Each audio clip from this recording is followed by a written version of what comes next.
እግዚአብሔር ይባርካችሁ። ድንግል በምልጃዋ ታስባችሁ መላእክትም በጥበቃ ይለያችሁ። ባላችሁበት ሁሉ ልዑል እግዚአብሔር ይባርካችሁ፣ ፊቱንም ያብራላችሁ።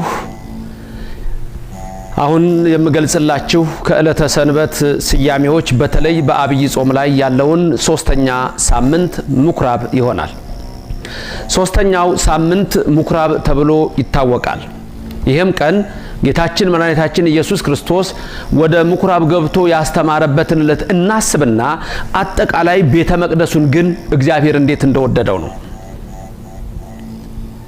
በዚህ ሳምንት ውስጥ እነሆ አጠቃላይ የሚገለጸው የቤተ ክርስቲያናችን ትምህርት ምኩራቡን፣ የጸሎት ቤቱን፣ መቅደሱን እግዚአብሔር እንዴት እንደሚወደው ነው። በመጀመሪያ እግዚአብሔርን ያመሰግን ዘንድ ቦታ ለይቶ መካነ ቀኖና፣ መካነ ንስሐ፣ መካነ ጸሎት አድርጎ አዳምን እንሆ ነበረ ከሚስቱ ከሔዋን ጋር ከልጆቹም ይጸልይ ነበረ። ያ ሲወርድ ሲዋረድ መጥቶ ከዛ በኋላ እነሆ ሙሴ ለእግዚአብሔር ማደሪያ ድንኳን እንዳደረገለት እናውቃለን። የመገናኛው ድንኳን ተብሎ ይጠራል። ከዛ በኋላ እግዚአብሔር እንደፈቀደ በቀዳማዊ ነገሥት ምዕራፍ 4 ላይ እንደምታዩት እነሆ ለእግዚአብሔር ማደሪያ ለቃል ኪዳኑ ታቦት የዳዊት ልጅ ንጉሥ ሶሎሞን እነሆ መቅደስን ሰራለት። እግዚአብሔር በመጀመሪያም ትእዛዝ ሲሰጥ ለሙሴ እንዲህ የሚል ቃል ነግሮት ነበር። ኦሪት ዘጸአት ምዕራፍ 25 ቁጥር 8 እና ቁጥር 9 ላይ ስትመለከቱ በተለይ ቁጥር 8 ላይ ምን ይላል? የሰራዊት ጌታ እግዚአብሔር ስሙ ለዘላለም ምስጉን ይሁንና በመካከላችሁ አድር ዘንድ መቅደስን ስሩልኝ ይላል እግዚአብሔር። ልብ በሉ፣ በመካከላችሁ አድር ዘንድ መቅደስን ስሩልኝ።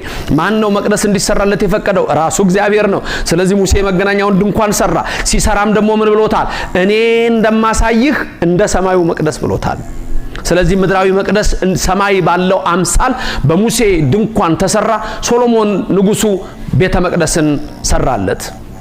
ይህም እንሆ ከዛ በኋላ ከባቢሎን ምርኮ በኋላ ፈርሶ በአሶራውያን እና በባቢሎናውያን እንሆ ቆሽሾ የነበረውን እግዚአብሔር እንደገና ቀድሶ እነ ዘሩባቤል ቅጽሩን ሰርተው እንደገና እግዚአብሔር ቤቱን ቀድሶ ባረከው። ምኩራብ ተብሎ በሚታወቀው በዚህ ሶስተኛ ሳምንት የሚነገረው ቃል በዮሐንስ ወንጌል ምዕራፍ 2 ላይ እንደተጻፈው የቤት ቅናት በላኝ አንገበገበኝ የሚለው በማቴዎስ 21 ላይ ተጽፎ እንዳለው ነው። መድኃኒታችን ኢየሱስ ክርስቶስ እዚህ ቀን ወደ ምኩራብ ገባ። ወደ ምኩራብ ገብቶ እነሆ ምኩራቡን የጸሎት ቤቱን የሌባ ዋሻ አድርገውታል። ስለዚህ ጌታ ምን አለ? ጅራፍ አበጅቶ አስወጣ።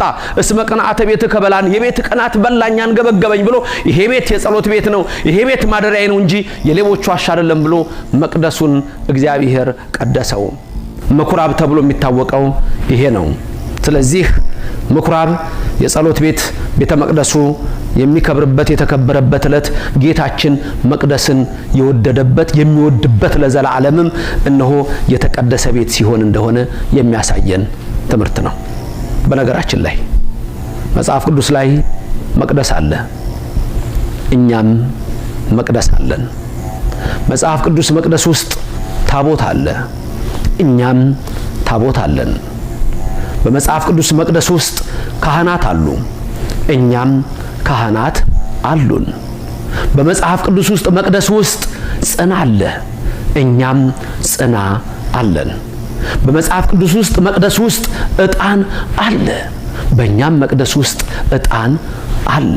መቅደሱ በምድር ያለው እኔ እንደማሳይህ እንዳለው በሰማይ ማደሪያው ነውና በሰማይም መቅደስ አለ፣ በሰማይም ታቦት አለ፣ በሰማይም ካህናት አሉ፣ በሰማይም ዕጣን አለ፣ በሰማይም ቅዳሴ አለ፣ በሰማይም ክብር አለ። ዛሬም በኦርቶዶክስ ቤተክርስቲያን ውስጥ ይሄ አለ። በሌሎች ዘንድ ግን ታቦት አለ፣ ጽና አለ፣ ዕጣን አለ፣ ካህን አለ። ወገኖቼ ያላችሁበትን እምነት ወቁት፣ ያላችሁባትን ቤተክርስቲያን ተረዱ። ምኩራብ ዛሬ ኢየሱስ ክርስቶስ እነሆ በዚህ ትምህርት ውስጥ እንደምንመለከተው በምኩራብ ውስጥ ገብቶ ምኩራቡ የጸሎት ቤቱ የኔ ቤት ነው አለ። መቅደሱ የሱ ቤት ነው። አሁንም በመቅደሱ ውስጥ እንደምንሰበሰብ ልባችንም የሱ ቤት ነው። በልባችንም እግዚአብሔር ለዘላለም ይደር። ልባችንም የሌቦች ዋሻ እንዳይሆን፣ ቅናትና ሐሜት እንዳይመላ፣ ክፋትና ጥርጥር በውስጡ እንዳይገባ እንደ ዳዊት ልበ ንጹሃ ፍጥር ሊተ እግዚኦ፣ አቤቱ የቀናውን መንፈስ በውስጤ ፍጠር አድስ እያለ እንደተናገረው ልባችንም ለሱ ማደሪያ ይሁን። አዎ መቅደስ አለን፣ እንሰበሰባለን። ልባችንም የሱ መቅደስ ነውና ጸንቶ ይኖር። ቤቴ የጸሎት ቤት ይባላል። እግዚአብሔር በልባችን ይንገስ። እግዚአብሔር በዚህች እምነት ውስጥ ስላደረገን ስሙ የተመሰገነ ይሁን። አሜን። እግዚአብሔር ይባርካችሁ።